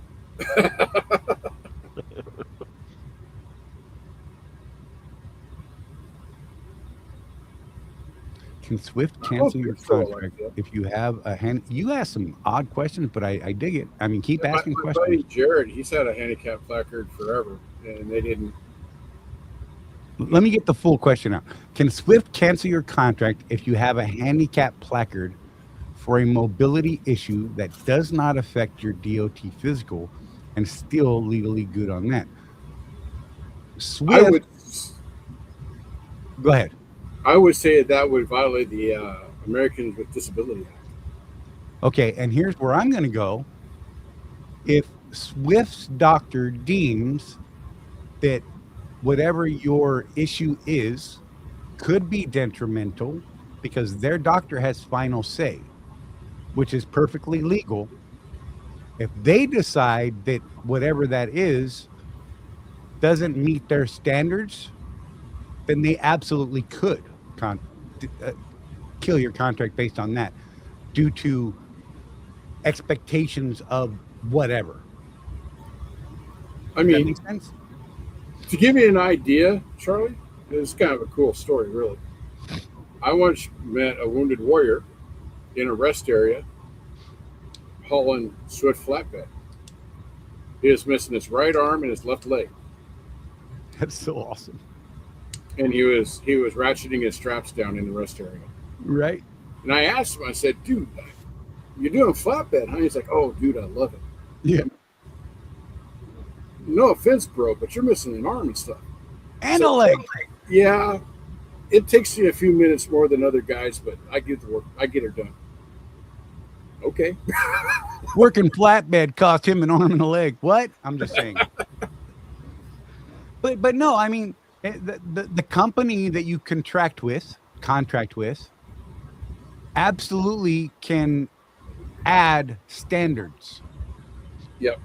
that protect their bottom line.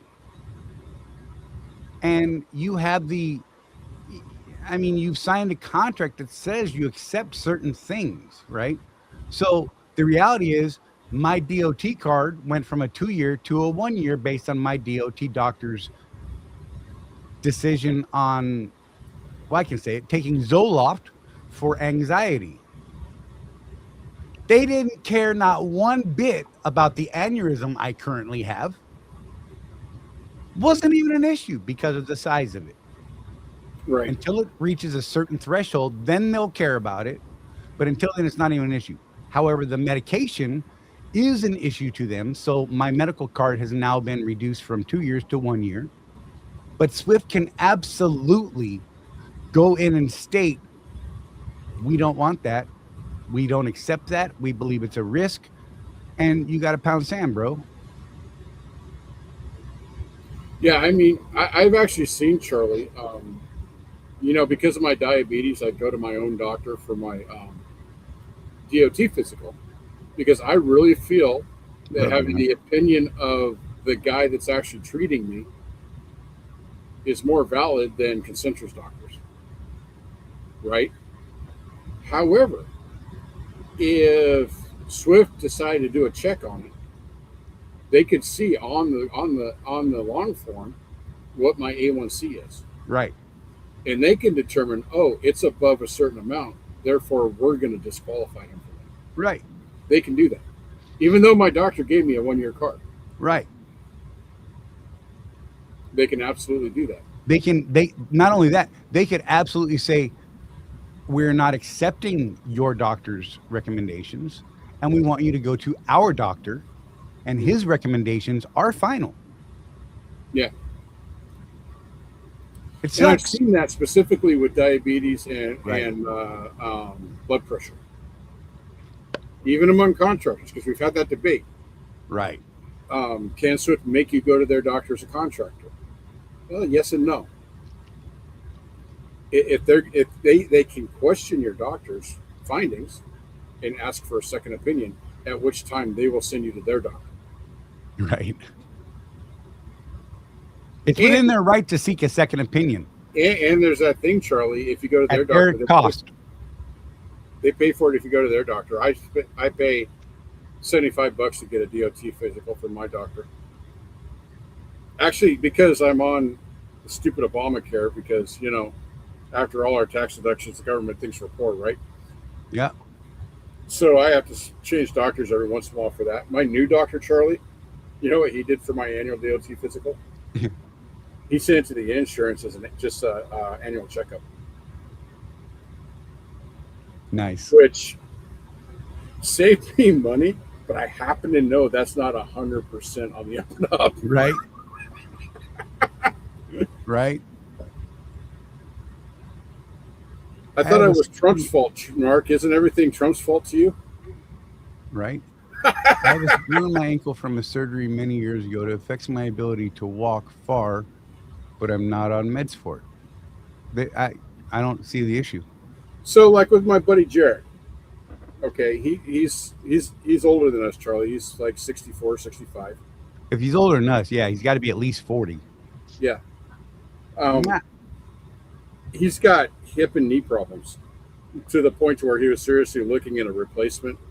Right. There for a while and decided to do the keto thing instead. Lost like 150 pounds and now he's fine, type of thing.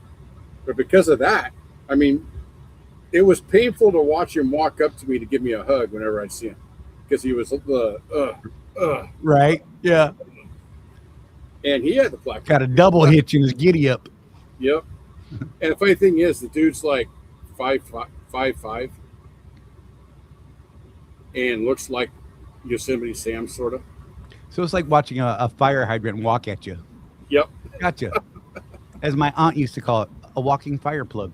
What was great is when he had his German Shepherd with him, and his German Shepherd came up to his waist. Right. Well, you know, Ida and I have a friend, we call her Zelo, that a poodle would come up to her waist. So I'm just saying. She makes Rosie look tall. How's that? Just saying. Yeah, Fran's got a good point. I've actually used that. Put it up there. They put a weight of what the customer allows their company to put in that trailer. Doesn't mean it's a true weight. You'll know when you hook it up. Google and see what other drivers are saying. Dude, oh my God. Google reviews on shippers have gotten amazing. Yeah. Sometimes they're just entertaining to read through. Yeah, that's true. What I love, Charlie, is you'll have like 5 just terrible reviews. Right. And then 5 that are like glowing freaking 5-star reviews. Right. You know what I do with those? I try to look up other reviews that the bad ones have given. And you know what I found? They're all bad? They're all garbage. They're all dumpster fires and train wrecks. And everywhere they go, they have the same problems. Yep. I find that a little bit telling. So take it with a grain of salt. We're in the age where we can actually research what, you know, Ida says on a Google review about shipper Snuffy. Well, it's like this friend I have, Charlie. He's been married 5 times. And just after his last divorce, he was at my house for a barbecue, and I said, dude, so that's number 4. Have you thought that maybe it's not them? Right. I think he's been married to this gal for over a decade now, so I think he figured it out. But, you know, yeah, maybe. Well, look, sometimes you got to lick the same window 132 times to understand that Windex does not taste good. Right. Just saying. That's just part of life sometimes for some people. Yep. Everybody told Rosie and I we were crazy. We would never last. And we've been a couple 40 years. A lot of times you know if it's true or not, weight based on commodity. You know darn well pet food is not 5,000 pounds. Right. Use your judgment based on pickups before. And that's what I was saying, friend. I was at Swift long enough to where I saw the same customers enough times to where I know that place loads heavy, that place loads light, that place is on my blacklist because you have to blindside back around 2 telephone poles, Right. fire hydrant to get to the dock area. Not Yeah. going there again. You know. No, friend, not the common sense. How dare you? I'm just saying. I'm with you, Ida. No, and that's the thing.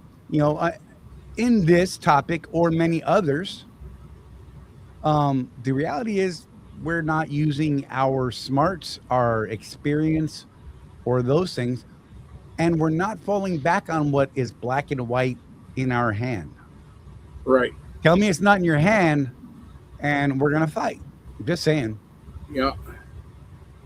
You should have readily available at any point in time your contract. That's actually required by law. There has to be a copy of the lease available on demand.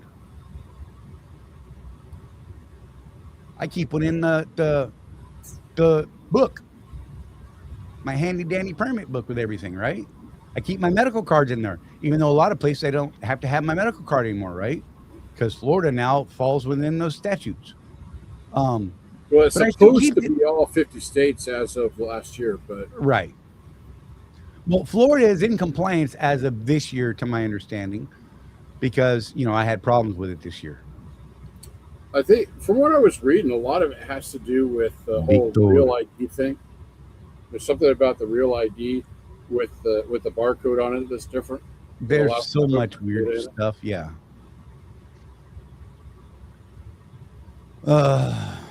That's something I'll point out, Charlie. You want me to piss off half the group?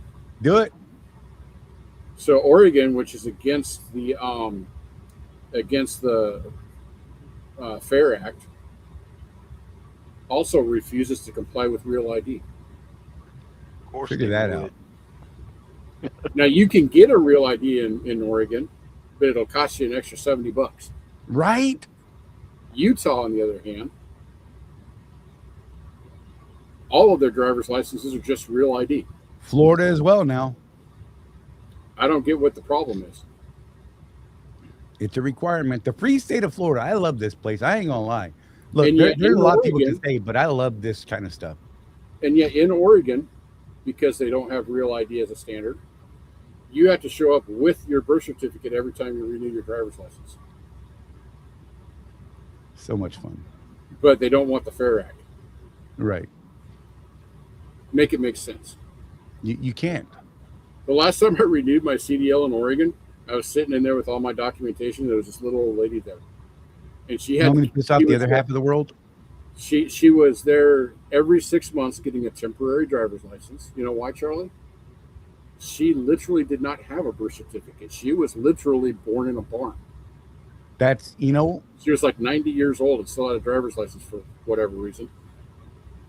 But I was talking to her and she's like, yeah, hardly any of my friends have an actual state issued birth certificate.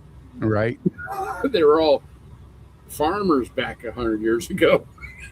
You know? Wait, let me speak the Spanglish. Hola, Victor Jackson. ¿Cómo estás, mi hermano? I really Like like that? chili Rolano. Yo tengo el gato en mi pantalones, Victor. I don't really speak Spanish that way, but that's fun to do because I'm a white dude.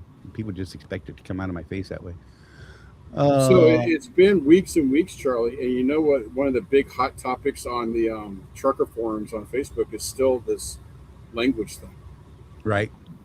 I don't get what people don't get about this. It's been in the CFR since the 1930s.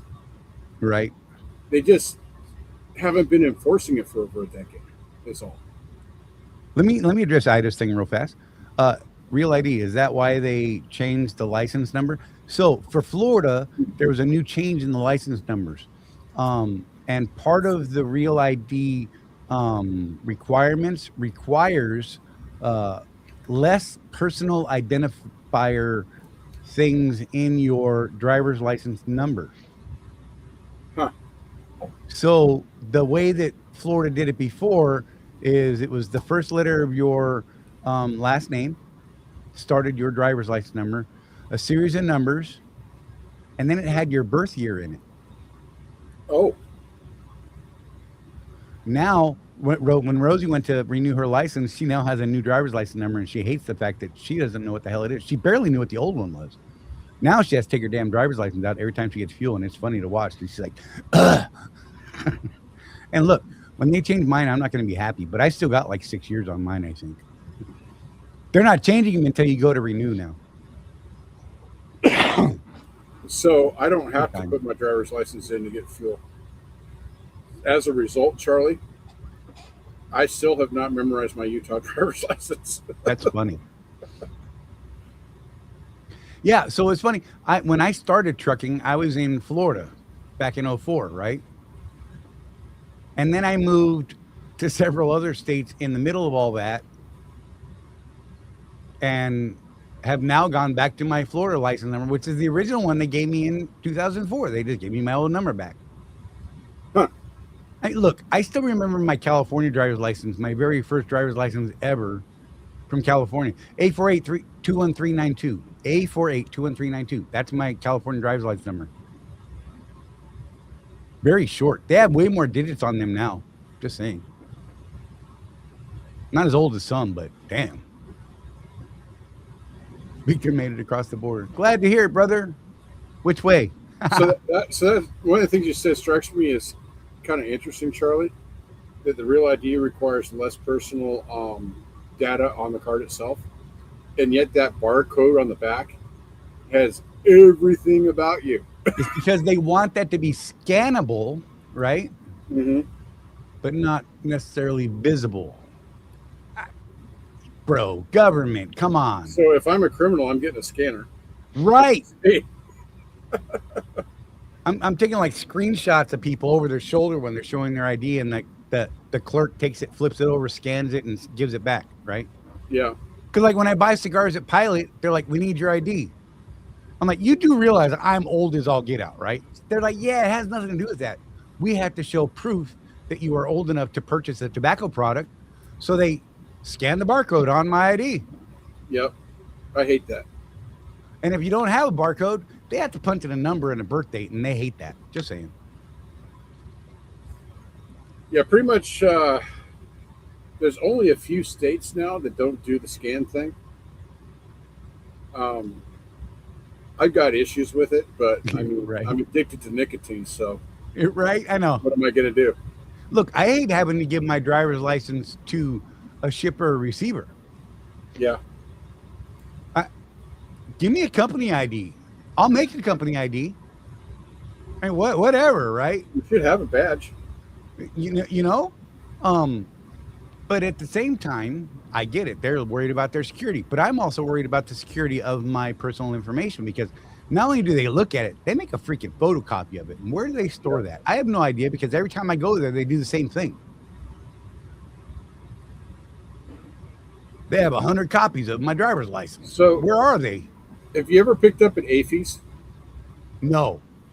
So you have to have two forms of ID to get into That's an AFIS station. great. Right? They would not. This is when I was with Swift, obviously. They would not accept my company badge as a form of ID. Right. But you know what they did? They did accept What? my Cherokee Nation citizenship card, Oh, there you go. That's an official ID. but it doesn't have a picture on it. That's even better. I've got the old one. The new ones do. I need to get to Oklahoma and get one of the new ones. But I just thought that was interesting. I got my citizenship card back in the 70s from the Cherokee Nation. So it's the old blue paper, kind of like the Social Security card. They took that. You know, that high security class 8 store stuff, man. Right. Victor, you ain't lying. It's a pain in the butt to fly without a real ID now. Look, they have a special line for you guys now. I was reading that you can fly without a real ID, but they do a LEDS check on you, and that'll cost you money. Right? Yeah, special line. Get in it. Just saying. Tim said, yeah, a naturalized Chinese citizen from New York who couldn't speak English had a CDL driving a bus and killed 5 people on I-95 the other night. How did he get a CDL without being able to speak English? You know what? Just saying. Let's get back to things. So There's half the audience. I saw a bunch of memes about that hit my feed the other night. In New York, it's a sanctuary state. So take it for what it is. Right. I mean, you remember after that accident, the NTSB is talking about making a requirement for that radar like we have on the trucks, mandatory on buses. They should. Yeah. Well, you remember a few years ago when, 5 or 6 bus companies lost their authority to operate? Yeah. Because of fatality accidents. And they had people driving those buses that didn't even have a CDL. Hey now, friend. Sage Outcast friend. Sorry. That was just, I love you. She said we offend her every time I bring up Sage. But she's still here. That's why we like you. Got to get that blood flowing, Fran.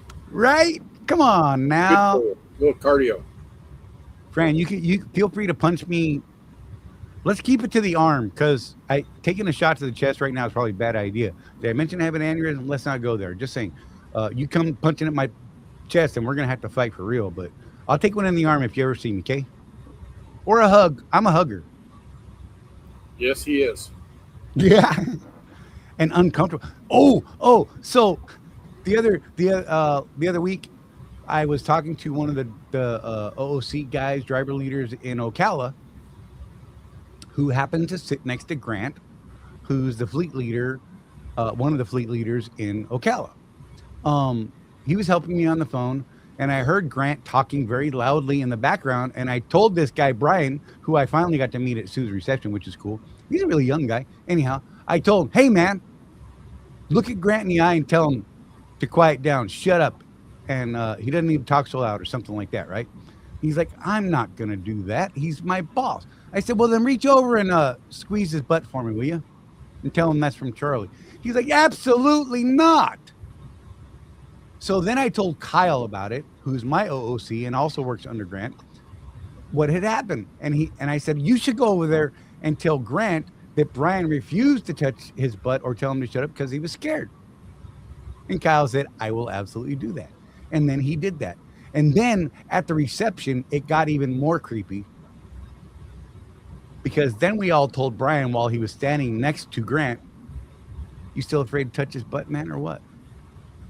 And he grabbed hold. And I think he almost got Grant pregnant the way that he slipped. I'm just going to say it. I'm throwing it out there. Check the oil, huh? Bro, damn near. And then it's even better because one of Grant's buddies from Kentucky, right, may not be okay with the grabbiness that, inappropriateness that I am, walked over and said, bro, I've never seen anything like this. I'm not sure what's happening. I don't think I know you anymore, and I'm going to walk away. He was joking and it was funny, but oh my God, it was hilarious because there was a lot of people around. And he walked up while dude was grabbing his cheek and squeezing it repeatedly. Just saying, it was funny. It was fun. We had a good time. That was such a fun time, man. Hey, Craigio, Professor Craigio. I love that your name is that now on the thing. How's your week been going, man? Look, I've been out of the truck for the week again. My truck's in the shop, was in the shop. Turns out Kyle, that damn OOC of mine, told me that my appointment for service was on Thursday at 1300. Guess it was actually Wednesday at 1300. So when I showed up on Thursday at 1300, they're like, bro, your appointment was yesterday and we got no room for you. So That's a bummer. Bump you, Kyle. I still got it done though. They said they squeezed me in, and as of today, I found out that it is actually ready. So I'll be picking it up in the morning. So I'll be going back to work finally, thank God. But yeah. Did they find anything wrong with it? I just asked if it was ready. They said it's ready. That's really the extent of the conversation. I was happy with that. It was right before the show, right before they closed, right? Um, just need to get the information because yesterday I honestly forgot to even call. It was like 6 o'clock in the evening before I realized it was afternoon. I started to saying. go by Ocala yesterday, but I went on to Orlando, spent the night at the final. Right. No, I haven't heard from Becky. Yeah, it hasn't been the same since she left. It's like we lost an arm. You know what I mean? It feels like that. Yeah. Fran, me personally, I don't think anyone should drive on any medication because of the side effects of it. That is a fair statement. However, if those side effects are managed and controlled, and there is a history proving that the side effects are not present, because the side effects don't affect everyone, and you can show that, I have absolutely no problem with people on medication as long as it's managed and well documented and maintained.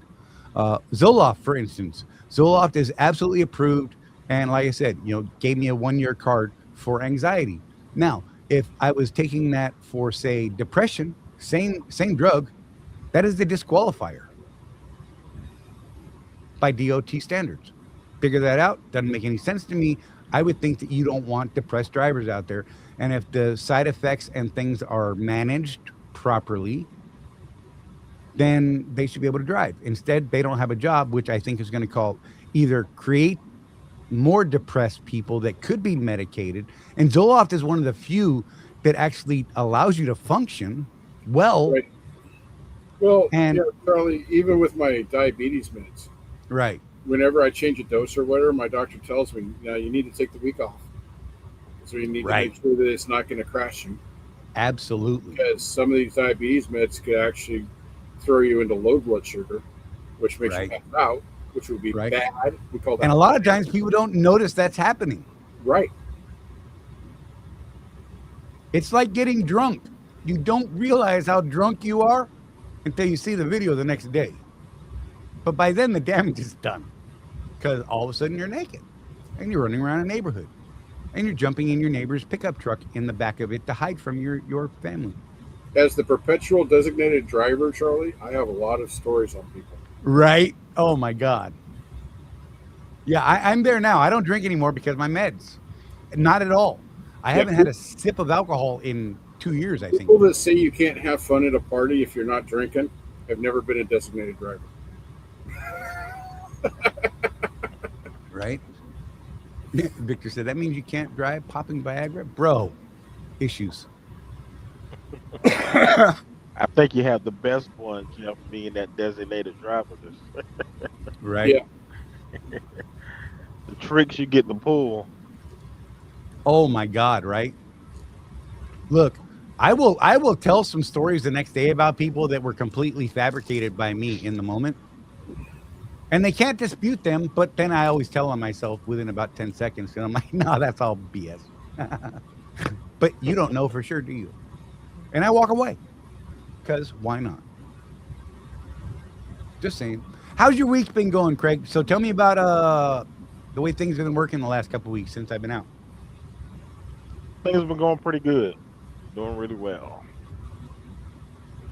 Are you seeing any major shifts in rates following the fuel and all that sort of thing right now, or is it still stay pretty level? I've seen some lanes, they've come down slightly since fuel has been dropping, but for the most part, yeah, rates are still at a decent rate.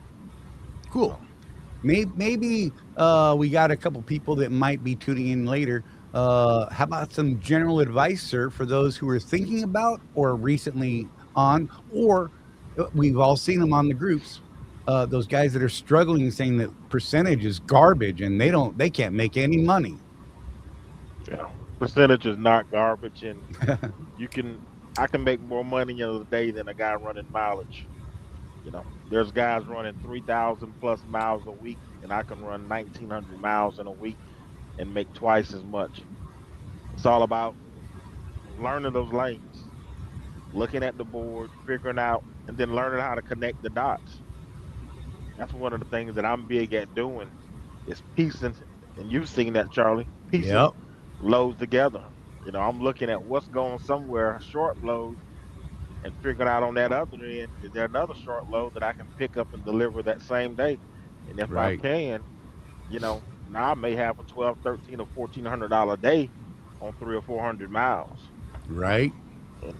And you're not going to do that on a mileage contract, even with the fuel surcharge being at 70 cents a mile. It's not going to Right. happen. Yeah, one of the things that we've been discussing, Charlie and I, is this concept, Craig, that on the percentage, once you learn how to run it, you can do one of two things. You can either work really hard like you're doing and just make a boatload of money, or you can back off and not work so much and make about the same as you did as a mileage guy. Yep. Charlie and I discussed that. Honestly, Craig, we see the way you're working, and we prefer not to work that hard. Right. To be honest with you. But if we could back off a little bit, because we're a little older, if we could back off a little bit and make the same, we're just as happy. Oh yeah. And if you want to go get those 2, sometimes 3 loads in a day, you can do that. Or you could take it easy. Charlie's trying to figure out if he can go back to doing what he was doing at Target, maybe add a day, do 5 days on and 2 days off. Right. And at least make the same amount of money. It's really an interesting. Who was I talking to the other day, Charlie? There was somebody, and I asked them because they used to run independent, and then they came to Swift on mileage, Right. and now they're on the load board with percentage. And I asked them, I said, "Do you feel more energized now that you're making this change?" He said, "Oh, absolutely. It's Right. definitely a lot more brain work."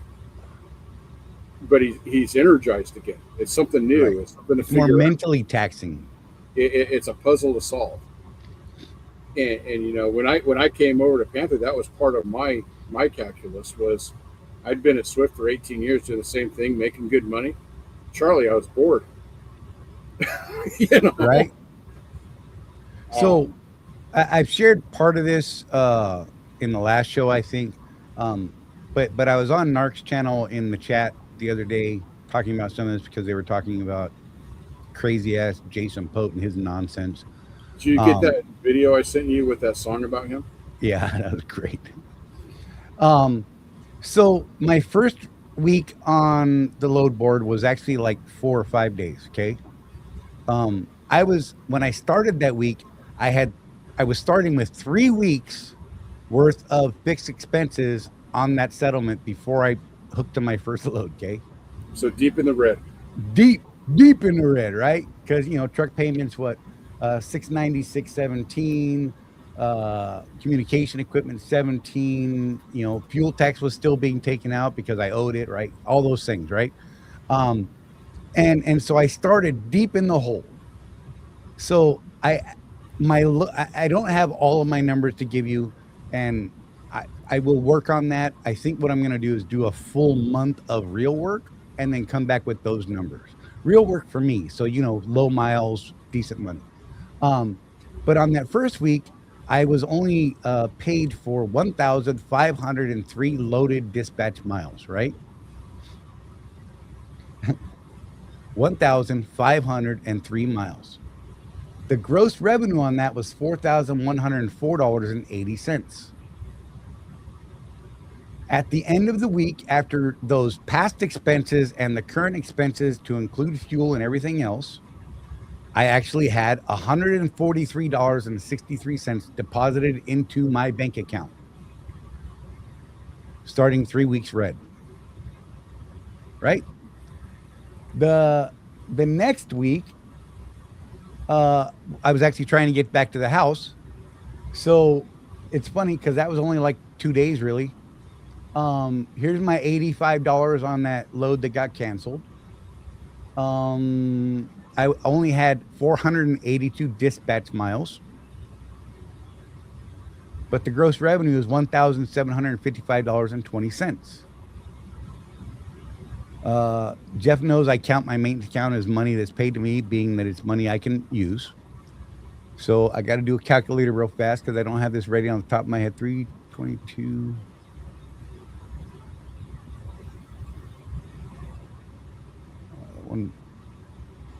145.60.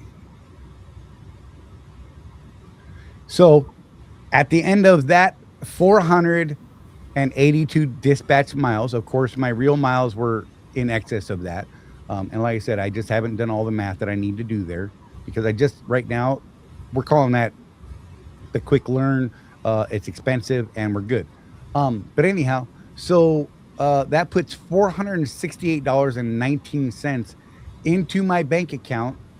And I want you to keep in mind that I spent $545.82 on a tank of fuel because I thought I was going to run some more loads.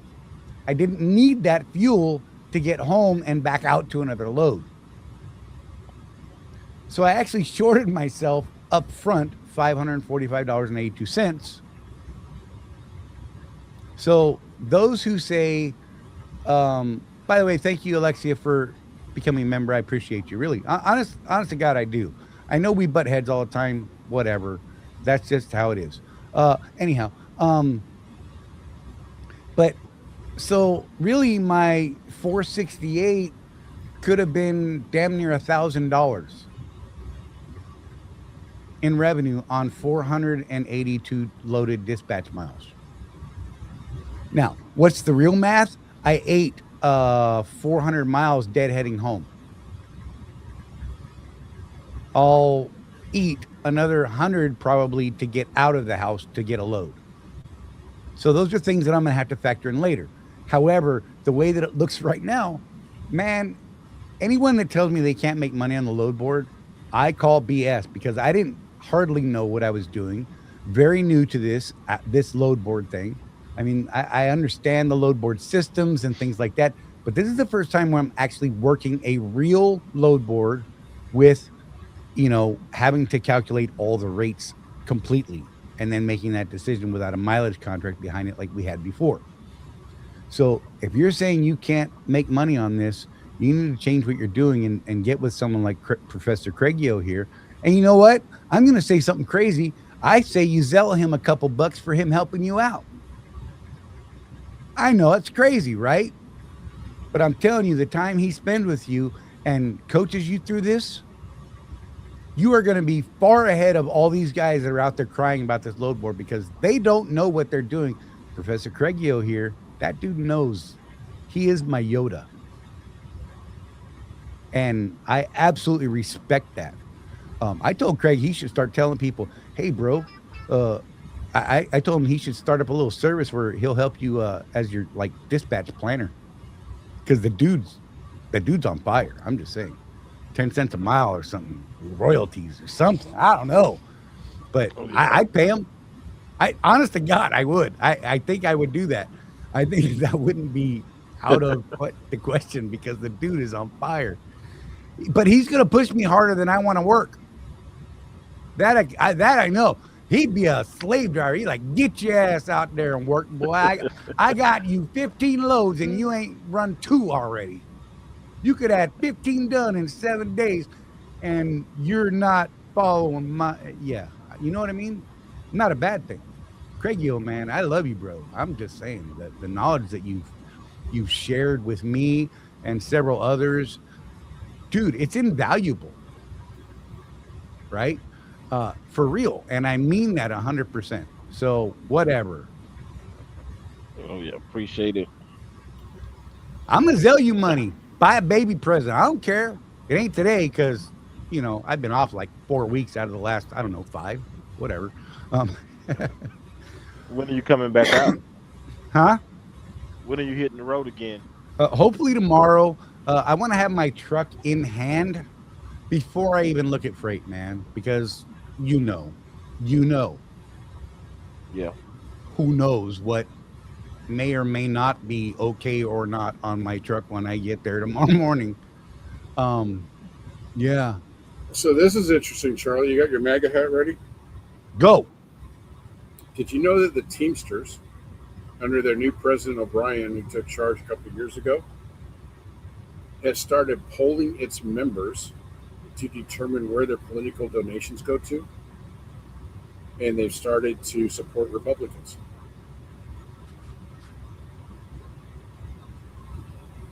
So the way that particular union works, a lot of you guys may or may not know this. Each local is independent, really, from the major organization. And so each local would then vote basically on whether they want to support Democrats or Republican candidates. And I guess in the midterms, there's been a pretty big swing towards Republicans within the union. And an article, that's what I was doing here. I saw that and I'm like, that's interesting. So apparently, the donations to Republicans for the last couple of decades has been pretty much zero. And although the lion's share of the donations are still going to Democrats, it's not 100% of it anymore. It's starting to be a little more diverse across the nation. So I think that's kind of interesting. There you go. Look, Undertaker, Teamsters 407 there. Just saying. Yeah. Are you aware of that, Undertaker? Did they started polling you guys to see where their campaign funds need to go to? Because when I was in the union, I was in the Communication Workers of America for about 5 years. Terrible experience, by the way, and it informs a lot of what I think of unions. But anyway, right? They didn't ask us anything. They just donated to Al Gore. Right. And those of us that were on the other side of the aisle got kind of ostracized by the union, to the point to where when there was when they were starting to find reasons to get rid of us because the company was planning on shutting our operation down and moving it, I got zero representation from my union steward because she did not like me because I was Republican. There you have it. Not the way that's things why work. I have the opinion of unions that I do, Charlie. Right. My political affiliation should not keep my union rep, who I pay dues to, from representing me when I'm getting the ringer from the company. Exactly. But hey, with all that said, you guys, holy crap, Jeff, we're over our time. 4 minutes. I gotta go to can't bed. believe it. This went way quicker than I actually anticipated, to be honest. Craig, man, I want to thank you for popping in, bro. Oh yeah, anytime. You say that every week that you don't have a migraine, Charlie. Yeah, it's true. True. Right? Dude, I had 2 migraines the other day. Both required injections in less than 24 hours. That's not good. And the last one was the entire head, bro. Both sides. It was very odd and freaky. It was Sunday, and it was the day that I took out all of my earrings, my acupuncture, my battlefield acupuncture things, Yep. 5 years, 5 in each ear. It was that day that I had 2 major migraines. Interesting. And it covered both sides of my head and not just the left side. Normally it's just You should over ask your here. acupuncturist about that. If there's a I will when I go back. I believe I have an appointment next Wednesday. So I got to get out and come back by next Wednesday just to, yeah. And then it'll be every 2 weeks following that, I believe. Nice. All right. Craig, thanks, brother. I appreciate you. Love you, man. Say hey to the wife and the babies and all that kind of stuff. You know, I'm going to sell you money at some point, bro, because I believe your time is valuable and I appreciate you. And you can fight me over it if you want. I don't care. I don't care. We'll fight. Jeff, what do you got, brother? You know what I've got. Keep that rubber side down, folks. And remember, with no action, there is no traction. So get after it. And once again, look after each other. There's nobody out here looking after us but us, y'all. Truckers, stay together. Look after each other. Seriously. You ain't got to agree with me politically, but by all means, step out. If you see me struggling to get in a spot, I ain't going to like yell at you. I may say, no, I've got it, and I appreciate your help. But, you know, maybe I'll take you up on the help. Do that for somebody. Now, if they start yelling at you, you dirtbag, Swift guy, CR England, whatever you are, get the camera Real out. quick, Charlie, I had an experience yesterday at a consignee. Young man, pretty new, obviously, backing in next to me. He's looking at my truck real weird. He said, "Hey, come here." Well, he was driving international, Mm-hmm. and he was looking at my hood latch, thinking it was unlatched Ah, because it's backwards from what the international is. right. I'm like, "No, man, that's the way it's supposed to be." But I told him, I said, "But hey, man, thanks for looking out." For real. I wasn't Dude, mad. I walked up on a guy one time. Walked You up know. on a guy and said, "Hey, man, did you know your trailer tire is completely shredded back there?" It was an inside tire. And I mean, clearly he had driven on a long time. And look, sometimes we just, you know what I mean? He's like, "Yeah, bro, I know it's there. Why don't you just mind your own damn business?" Oh, okay. That's when it's time to. Okay. I'm just saying. All right. With that being said, Alexia is a hardcore liberal, self-stated. And we'll see you guys next week, 6 p.m. Tuesday, like most Tuesdays. And we love y'all.